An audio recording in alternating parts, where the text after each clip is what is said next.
दोस्तों, मैं वीर प्रजापति स्वागत करता हूं आप सभी का PCM live learning YouTube channel पर। दोस्तों, आज की इस वीडियो में हम क्लास 12 फिजिक्स का फर्स्ट चैप्टर जो कि है वैद्युत आवेश तथा क्षेत्र यानी इलेक्ट्रिक चार्ज एंड फील्ड, इसके बारे में आज हम इस वीडियो में चर्चा करने वाले हैं। और जैसे कि आप जानते हैं, ये इकाई नंबर 1 का चैप्टर नंबर 1 है स्थिर वैद्युतिकी का, है ना, इलेक्ट्रोस्टैटिक्स। तो दोस्तों, सबसे पहले हम जानेंगे स्थिर वैद्युतिकी यानी कि इलेक्ट्रोस्टैटिक्स क्या होता है, तो इसके बारे में हम जान लेते हैं।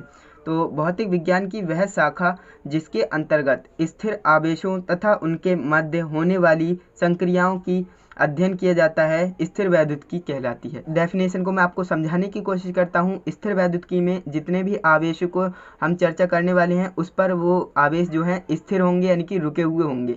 तो वही लिखा है, भौतिक विज्ञान की वह शाखा जिसके अंतर्गत स्थिर आवेशों, ये बहुत इंपॉर्टेंट है, स्थिर आवेशों तथा उनके मध्य होने वाली संक्रियाएं या फिर क्रियाओं का अध्ययन किया जाता है, स्थिर वैद्युतिकी कहलाती है।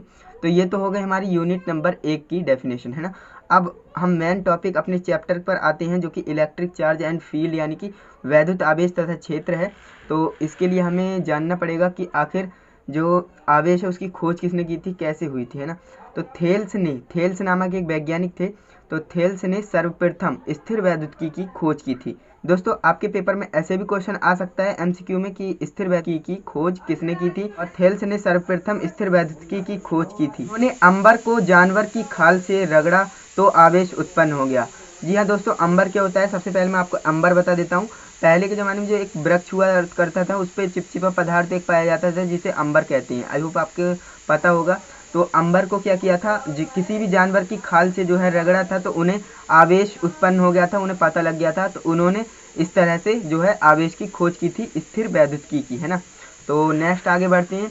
आगे है हमारी वैद्युत आवेश की डेफिनेशन। तो वैद्युत आवेश यानी कि इलेक्ट्रिक चार्ज क्या होता है वो मैं आपको बता देता हूँ। किसी भी पदार्थ का वह गुण जिसके कारण वह विद्युत तथा चुंबकीय प्रभाव उत्पन्न करता है, विद्युत आवेश कहलाता है। तो दोस्तों, आपको इसमें 2-3 पॉइंट को याद रखना है। जैसे मैग्नेटिक फील्ड या फिर इलेक्ट्रिक फील्ड उत्पन्न करता है, वही विद्युत आवेश होता है। दोस्तों, किसी भी पदार्थ का वह गुण जिसके कारण वह विद्युत तथा चुंबकीय प्रभाव उत्पन्न करता है, विद्युत आवेश कहलाता है। काफ़ी सिंपल डेफिनेशन मैंने लिखी है ताकि आप कंफ्यूज ना हो।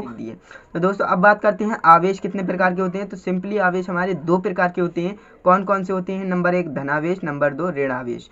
तो हमारे 2 ही आवेश होते हैं, पॉजिटिव एंड नेगेटिव। तो इतना तो आपको पता होगा ही।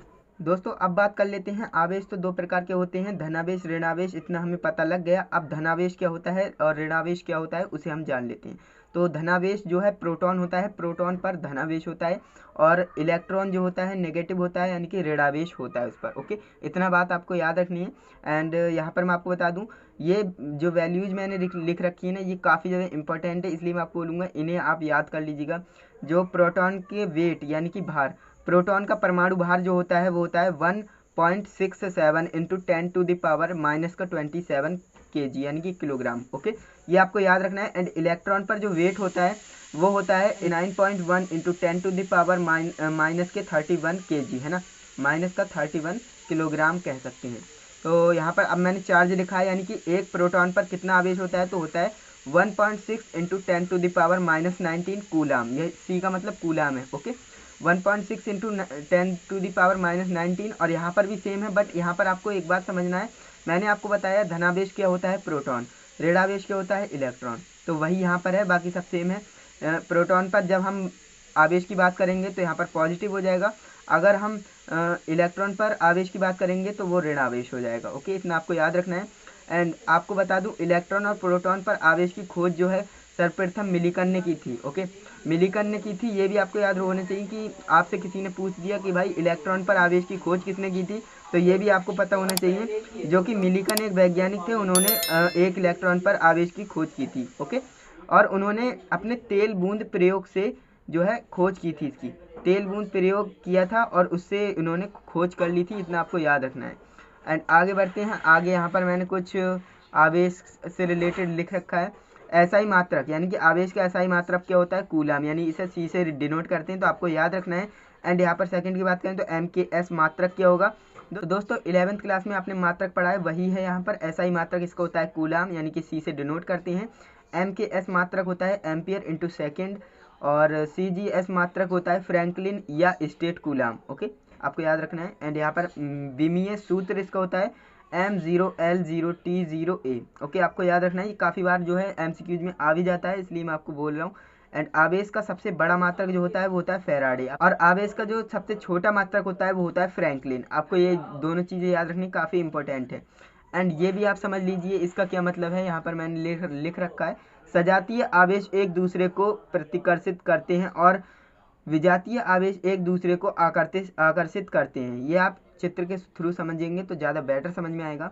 सजातीय आवेश क्या होते हैं? सजातीय माने समान, विजातीय माने विपरीत। ओके, आपको इतना याद रखना है। सजातीय माने प्लस प्लस हो गए, सजातीय हो गए। ये माइनस माइनस सजातीय हो गए, यानी समान है ना।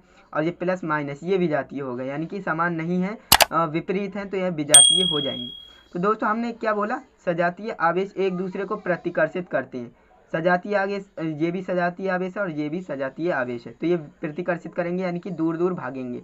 ये दोनों जो है दूर दूर भागेंगे, ये चिपकेंगे नहीं। जब माइनस माइनस होगा तब भी प्रतिकर्षण करेंगे, और जब आकर्षण करते हैं तो प्लस माइनस ही करते हैं, माइनस प्लस करते हैं। ओके, आपको इतना याद रखना है। जब भी समान आवेश होंगे तो वो एक दूसरे को रिपल करेंगे, प्रतिकर्षित करते हैं। ओके, एंड जहाँ पर हमारे जो समान आवेश नहीं होते हैं, विपरीत आवेश होते हैं, तो वो एक दूसरे को अट्रैक्ट करते हैं, यानी कि आकर्षण करते हैं। आवेश यानी आवेश एक अदिश राशि है, ये भी आपको याद